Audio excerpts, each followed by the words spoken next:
మరి కోరమిసాలు కలిపి తిప్పుకుంటా విశ్వక్సేని విజయ విహార యాత్ర అని చెప్పగలుగుతా. కెరీర్లో బెస్ట్ మూవీ అని చెప్పగలుగుతా. బెస్ట్ పాత్ర దొరికిందని చెప్పగలుగుతా. ఏదే ఒక సాంగ్లో మంచం ఎక్కి దిగలేనట్టుగా కనపడ్డది, హెవీగా ఉన్నాడేమో అనే ఫీలింగ్ కలిగింది. అలాగే కొన్ని మనకు షూటింగ్ సన్నివేశాలకు సంబంధించిన వీడియోలు కూడా బయటపడినాయి. అరే కొంచెం వీళ్ళు లావ్ అయిన రా అనుకున్నాం, కానీ సినిమా చూసిన తర్వాత అర్థమైంది మనం ఊహించుకునేదని తప్పు.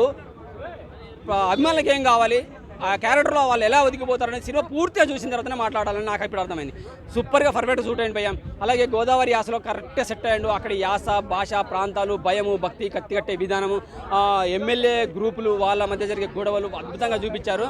ఇప్పటివరకు తెలంగాణ సినిమాల్లోనే మాస్కా దాస్ అని చెప్పేసి గల్లీ డైలాగ్ కొడుతూ, పల్లెటూరు డైలాగ్ కొడుతూ పర్ఫెక్ట్గా సెట్ అయిపోయాడు. ఈ యాసలో సూట్ అవుతాడో లేడో అనుకున్నాను, కానీ పర్ఫెక్ట్గా సూట్ అయ్యాడు. విశ్వక్సేన్ మాత్రమే సెట్ అవుతాడు అనే ఫీలింగ్ కలిగింది. అంజలి పాత్ర అయితే నాకైతే చాలా, సినిమాలో హైలైట్ అంటే నాకు అంజలి పాత్ర బాగా నచ్చింది. రంగం మత్త తర్వాత అనసూయకి ఎంత పేరు వచ్చిందో రంగస్థలం సినిమా తర్వాత, ఈ సినిమా తర్వాత అంజలి పాత్రకు అంత గొప్ప పేరు వస్తుంది. డైరెక్షన్ ఎలా అనిపించింది భయ? సూపర్ ఉంది భయ. డైరెక్షన్, స్టోరీ స్క్రీన్ పర్ఫెక్ట్ గా రాసుకున్నారు. స్టార్టింగ్ లో ఇంద్రాబాయ్ అంత కామెడీ ఎంటర్టైన్మెంట్ పోతున్నట్టు అనిపించింది.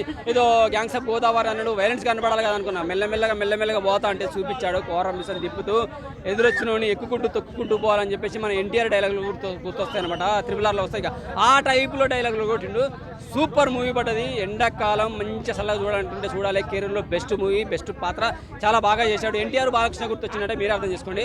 అలాగే సెకండ్ హాఫ్లో ఎమోషనల్ డ్రామా ఖచ్చితంగా ఉండాలి భయ్యా. ఎందుకంటే కత్తి కట్టినప్పుడు ఒక కుటుంబం ఎంత బాధపడితే వాడు చచ్చేదాకా వదిలిపెట్టరు కదా. సో అప్పుడు ఎమోషనల్ డ్రామా ఉంటుంది, ఎమోషనల్ టచ్ చేయాలి, ఎమోషనల్ సాంగ్స్ రావాలి. అన్ని పర్ఫెక్ట్గా సిచ్యుయేషన్ సాంగ్స్ ఉన్నాయి, కావాలని పెట్టింది లేదు. అలాగే గ్లామరస్గా ఒక ఐటమ్ సాంగ్ ఉంది, వల్గారిటీగా లేదు, అందంగా చూపించారు, గ్లామరస్గా చూపించారు, రొమాంటిక్గా చూపించారు. సో అన్నీ ఉన్నాయి, అందరూ వచ్చి చూడాలని కోరుకుంటున్నారు. ఫ్యామిలీ చూడొచ్చా? మరి ఫ్యామిలీ చూడొచ్చు భయ్య. ఎందుకంటే సెకండ్ హాఫ్లో టోటల్ ఎమోషనల్ డ్రామానే. అసలు ఎలా మారిపోతాడు, అసలు ఎందుకు అలా మారిపోయాడు, మళ్ళీ తర్వాత ఎమోషనల్ టచ్ చేసుకుంటే ఎలా మారిపోయాడు, ఫ్యామిలీనే చూసుకోవాలి, నా ఫ్యామిలీ నాకు ఇష్టం, నా కుటుంబం, నా ఊరు అని ఎంత అద్భుతంగా చేసిన కరెక్ట్ పాత్ర పడ్డది. చాలా బాగా సెట్ అయింది.